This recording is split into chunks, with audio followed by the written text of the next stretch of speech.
Good morning class. आज हम पढ़ेंगे पाठ 3 शय और मात। क्या नाम है हमारे पाठ का? शय और मात। लालच बुरी बला है, लालच में आकर मनुष्य बुरे काम करता है। कभी भी लालच में आकर छल कपट नहीं करना चाहिए, यानी कि किसी के साथ धोखा नहीं करना चाहिए। गांव का एक बूढ़ा चौधरी लकड़ियों से भरी बैलगाड़ी लेकर नगर के एक चौक पर लकड़ियां बेचने के लिए खड़ा था।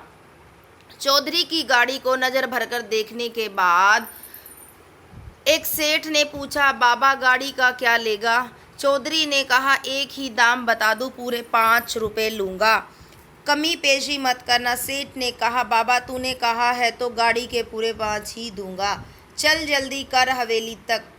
सेठ के साथ चौधरी बैलगाड़ी लेकर हवेली की ओर चल पड़ा। वह वहां पहुंचकर सबसे पहले उसने गाड़ी में जुते बैलों की गर्दन से जुआ हटाया, बैलों को एक तरफ बांधा, फिर गाड़ी में रखी तमाम लकड़ियां उतारकर आंगन में रख दी।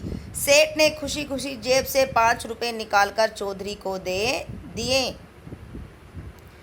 रुपए लेकर चौधरी अपने बैलों को फिर से गाड़ी में जोतने लगा तो सेठ गरजकर बोला, खबरदार, गाड़ी और बैलों को हाथ मत लगाना। मैंने गाड़ी और बैल दोनों की पूरी कीमत चुकाई है, अब ये मेरे हैं। चौधरी अचंभे से बोला, पर मोल तो लकड़ियों का हुआ था। सेठ तुरंत बीच में टोकते हुए बोला, मैंने तुझसे गाड़ी का मोल पूछा था या लकड़ियों का? जरा याद कर, मैंने क्या कहा था? बाबा गाड़ी का क्या लेगा कहा था या नहीं? तूने 5 रुपए मांगे थे, 5 से कम दिए हो तो बता। गाड़ी का मोल करते वक्त बैल जुते हुए थे कि नहीं? सिर में सफ़ेदी आ चुकी है, इसलिए सच बोलना। एक दिन सबको भगवान को मुंह दिखाना होता है। चौधरी को काटे तो खून नहीं, अटकते अटकते बोला, बैल जुते हुए थे, पर सेठ जी मैंने तो लकड़ियों का दाम बताया था। गाड़ी बैल कहीं 5 रुपए में आते हैं क्या? सेठ ने तापक से कहा, पर मैंने तो गाड़ी का दाम पूछा था और गाड़ी के दाम की ही बात भी की थी। गाड़ी बैल 5 रुपए में आते हैं या नहीं यह तू जाने, आदमी की जुबान की कोई कीमत होती है या नहीं। अब चुपचाप चलता बन, नहीं तो धक्के मारकर निकलवा दूंगा। मेरे यहाँ झगड़ा टंटा नहीं चलेगा। चौधरी बूढ़ा था, चतुर भी था, यानी कि चालाक भी था। गाड़ी छोड़ते हुए कलेजे पर आरी सी चल रही थी। सेठ के आगे हाथ जोड़े गिड़गिड़ाया, उसके पाँव में पगड़ी रखी और रोते हुए बोला, मुझसे समझने में भूल हो गई सेठ जी, मैंने तो लकड़ियों का मोल बताया था। आप बड़े हैं, गरीब पर दया करें। पर सेठ के कान पर जूं नहरेंगी, यानी कि उस चौधरी ने सेठ के आगे बहुत हाथ जोड़े, बहुत मिन्नतें की, लेकिन उससे उस पर कुछ दया न आई। अब वह अपनी बात पर अड़ा रहा। चौधरी को समझाने लगा कि दुनिया में जबान से बढ़कर कुछ नहीं, जबान से ही बरकत होती है, जबान से ही पलट जाए तो वह आदमी कैसा। यानी कि उसने बोला, जबान यानी कि जो बात मुंह से हुई है, जबान की ही कीमत होती है, यानी कि जो आपने बोला था मैंने उसी के अनुसार आपको पैसे दिए हैं और अब आप अपनी बात से मुकर रहे हो। ये तो सिर्फ बैलगाड़ी है, जबान से तो लाखों के लेन देन होते हैं। अगर तेरी तरह सब पल पल में जबान पलटने लगे तो दुनिया का काम कैसे चलेगा। बेचारा चौधरी गांव घसीटता हुआ हवेली से निकल आया, अपने पाँव घसीटता हुआ हवेली से निकला और अपने गांव आ गया।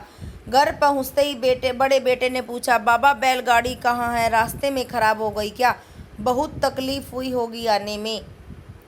बूढ़े ने खींच कर कहा, बैलगाड़ी तो ठिकाने लगी, तुम में दम हो तो कुछ करो। उस चतुर सेठ के आगे मेरी एक न चली। तकलीफ की क्या पूछते हो? ठेठ शहर से पाँव रगड़ता हुआ आ रहा हूँ। चौधरी ने अपने बेटों को ब्यौरेवार पूरी बात बताई, यानी कि जो जो हादसा उसके साथ हुआ था पूरी बात बताई। मेरे साथ तो ऐसा हुआ, सेठ के आगे खूब रोया, गिड़गिड़ाया, पाँव में पगड़ी भी रखी, परंतु उसने तो एक ही आकड़ी पकड़ रखी थी, यानी कि एक ही बात पकड़ रखी थी कि आदमी की जबान होती है, जबान से लाखों के लेन देन होते हैं। अगर आदमी वो जबान बदलने लगे तो दुनिया कैसे चले। मुझे तो बोलने ही नहीं दिया।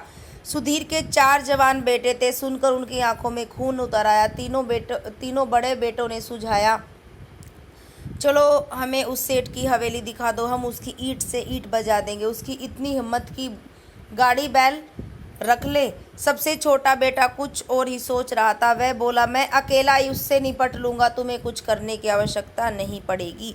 कल मुझे दूसरी गाड़ी में लकड़ियाँ ले जाने दो, सेठ को उसकी ज़बान से ही बांधूंगा, उसी का तराजू, उसी के बाट और उसी के भाव से ही उसका हिसाब किताब चुकता करूँगा।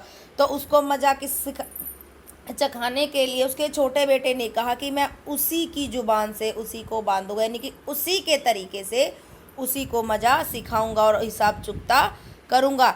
चौधरी का चौथा बेटा बहुत होशियार था। सब जानते थे कि वह जो करता वह करके दिखा जो कहता है करके दिखाता है। दूसरे दिन वह सुबह ही सुबह घर से रवाना हुआ और नगर के उसी चौक में गाड़ी खड़ी कर दी। पिता ने उसे सेठ का हुलिया यानी कि उसकी शक्ल अच्छी तरह से समझा दी थी। कल का दाव सेठ के लिए बहुत मुफीद रहा था, यानी कि बहुत मुनाफे वाला रहा था। उसको लगा कि मैंने 5 रुपये में लकड़ियाँ भी खरीद ली, बैलगाड़ी भी खरीद ली और बैल भी खरीद लिए। वह सफलता से फूला। वह आज फिर वहीं आया। लकड़ियों से भरी गाड़ी देखकर उसकी बाछें खिल गई। वह स्वयं को रोक न सका। पास जाकर पूछा, चौधरी गाड़ी बिकाऊ है क्या?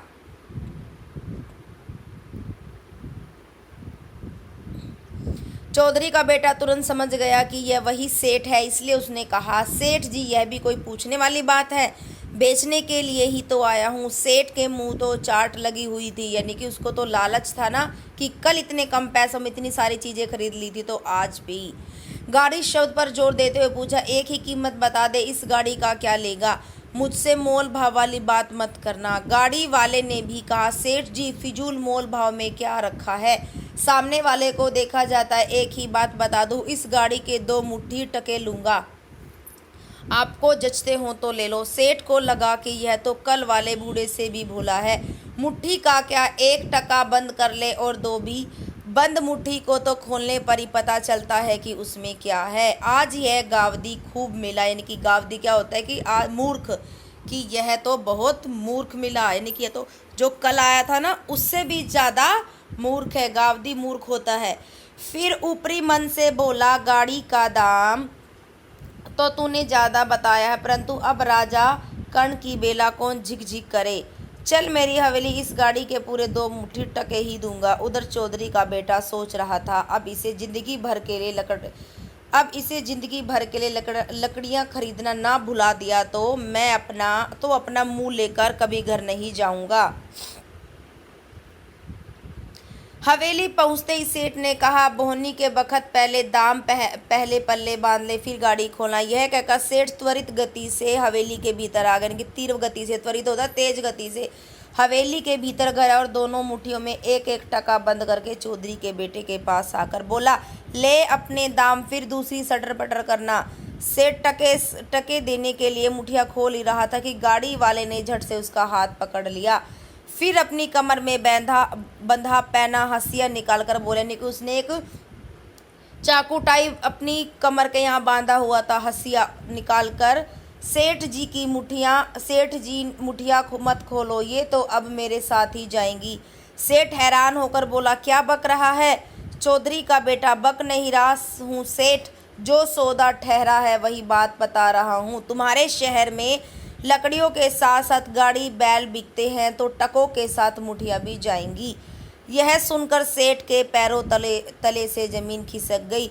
चौधरी के बेटे ने सेठ की कलाई पर हंसिए का हल्का सा रगड़ा दिया तो सेठ जोर से चिल्लाया, छोड़ दे, मुझ पर दया कर, मुझसे गलती हो गई। गाड़ी बैल का भला मैं क्या करूँगा, कल के गाड़ी बैल भी वापस ले जा। चौधरी का बेटा उसकी कलाई मरोड़ते हुए बोला, मेरा पिता कल गिड़गिड़ाया, पाँव में पगड़ी भी रख दी, परंतु तुम नहीं पसेजे, यानी कि तुमको बिल्कुल भी दया नहीं आई। अब जबान पलटते हो, जबान से तो लाखों का लेन देन होता है। 2 मुट्ठी टके की बात तय हुई थी कि नहीं बोले, यानी कि हमारे बीच 2 मुट्ठी की बात हुई थी कि तुम मुझे 2 मुट्ठी टके दोगे। पल भर में सेठ का सारा मुनाफा समझ में आ गया। सेठ को सारा मुनाफा समझ आ गया। हकलाते हुए बोला, जबान तो दी थी परंतु टकों के साथ मुठ्ठियाँ देने का मुझे ध्यान नहीं रहा। अब जैसे तू कहे मैं करने को तैयार, लेकिन मेरा हाथ छोड़ दो। चौधरी का बेटा उसकी नकल उतारते हुए बोला, ध्यान नहीं रहा? तुम्हें क्यों ध्यान रहने लगा? बूढ़े आदमी से गाड़ी बैल छीनते वक्त तुम्हें पूरा ध्यान था। सेठ की करतूत के लिए उलाहना देते देते उसने हंसिए का रगड़ा और मार दिया। सेठ बलि के बकरे की तरह कांपते हुए बोला, गाड़ी के साथ दंड के 500 रुपये। बेटा वहाँ पे 5 था, ये यहाँ पे बुक में मिस प्रिंटिंग है, 5 ही था। 5 रुपये और भी दूंगा, लेकिन मेरे हाथ छोड़ दे। उसे कांपते देखकर चौधरी के बेटे को हंसी आ गई। वह सेठ के साथ उपहास करते हुए बोला, इसी हिम्मत के जोर पर बेचारे भले लोगों को ठगते हो। चलो, मेरे पाँव में पगड़ी रखकर 7 बार नाक रगड़ो। सिर सलामत रहना चाहिए। पगड़ी पाँव में रखने से क्या बिगड़ता है? रगड़ने से नाक घिसती थोड़े ही है। सेठ ने स्वयं मन ही मन को समझाया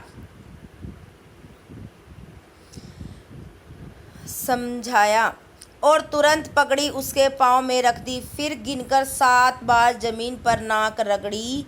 तब चौधरी सूत ने कहा, यानी कि जो चौधरी का बेटा था, उसने कहा, अब चुपचाप 5 रुपये निकालो। बेटा वहाँ पे 5 है स्टार्टिंग में, या तो ये मिस प्रिंटिंग हो रखा है। ठीक है, आप 5 ही कर लो इसको, नहीं तो फिर गलत होगा, क्योंकि पहले 5 रुपये में उसने अपनी बैलगाड़ी बेची थी, लेकिन यहाँ पे अब 500 रुपये बोल रहा है वो, तो आप एक ही रखना। अब चुपचाप 500 रुपये निकालो और जो कल बैलगाड़ी हड़प लिए थे वे भी वापस करो। अगर इसमें चूपड़ की तो हंसिए से आते निकाल लूँगा, यानी कि तुम्हें जान से मार दूंगा। फिर तो सेठ ऐसा मौन हुआ, ऐसा चुप हुआ जैसे मुंह में गुड़ दिया हुआ हो।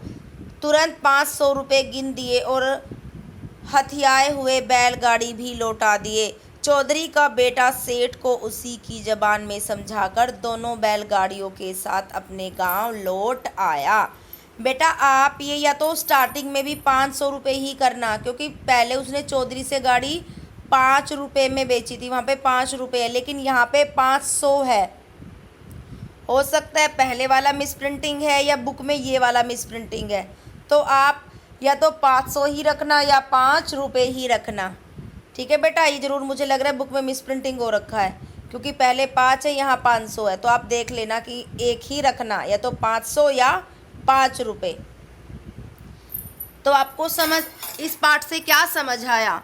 इस पाठ से हमें यह सीख मिली है कि हमें किसी के साथ भी छल कपट धोखा नहीं करना चाहिए। छल कपट क्या होता है? हमें किसी के साथ धोखा नहीं करना चाहिए, क्योंकि लालच आने पर व्यक्ति कई बार बहुत बुरा करता है सामने वाले के साथ। तो जिस प्रकार सेठ ने उस बूढ़े आदमी का फ़ायदा उठाया था ना, तो इसलिए हमें कभी भी किसी के साथ छल कपट नहीं करना चाहिए।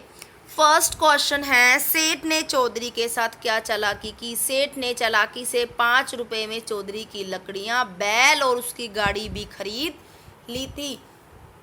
दूसरे दिन चौक में खड़ी गाड़ी को देखकर सेठ ने क्या सोचा? दूसरे दिन चौक में खड़ी गाड़ी को देखकर सेठ बहुत खुश हुआ और खुद को रोक ना पाया तथा उसके पास जाकर बोला, चौधरी गाड़ी बिकाऊ है क्या? चौक कर लेना बेटा।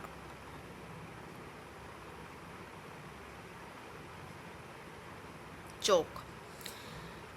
आज यह गावदी खूब मिला। सेठ ने ऐसा क्यों सोचा? सेठ ने ऐसा इसलिए सोचा क्योंकि सेठ को लगा कि यह तो कल वाले बूढ़े से भी भूला है। मुट्ठी का क्या 1 टका बंद कर ले और 2 भी बंद। मुट्ठी का तो खोलने पर ही पता चलता है कि मुट्ठी में क्या है। सेठ के पैरों तले से जमीन क्यों खिसक गई? सेठ के पैरों तले से जमीन इसलिए खिसक गई क्योंकि चौधरी के बेटे ने सेठ को बोला कि तुम्हारे टकों के साथ तुम्हारी मुट्ठी भी जाएगी। इस कहानी से हमें क्या सीख मिलती है? इस कहानी से हमें सीख मिलती है कि हमें किसी के साथ छल कपट नहीं करना चाहिए। चौधरी को शहर से पैदल क्यों आना पड़ा? चौधरी को शहर से पैदल इसलिए आना पड़ा क्योंकि सेठ ने चालाकी से चौधरी की लकड़ियों के साथ साथ उसकी बैलगाड़ी और बैल भी खरीद लिए थे। चौधरी के बेटे ने सेठ को कैसे सबक सिखाया? चौधरी के बेटे ने 2 मुट्ठी टके में अपनी गाड़ी बेचने का सौदा किया। जब सेठ मुट्ठी में टके दे रहा था तो चौधरी के बेटे ने उसके हाथ पकड़ ली और बोला, टके के साथ मुट्ठियां भी मेरे साथ जाएंगी। इस तरह चौधरी के बेटे ने सेठ को सबक सिखाया। तो बेटा आपको समझ आया जो आज हमने चैप्टर पढ़ा है। क्वेश्चन आंसर अच्छे से करने हैं, लेकिन वर्कशीट वाले अलग करने हैं। रफ में जिनके पास बुक सेट आ चुका है, और ये जो मैम ने क्वेश्चन आंसर दिए सीक्वेंस में करने हैं अपनी फेयर नोटबुक में। लेकिन जिनके पास बुक सेट अभी तक नहीं पहुंचा है वो रफ में ही करेंगे ये काम। Okay, bye class.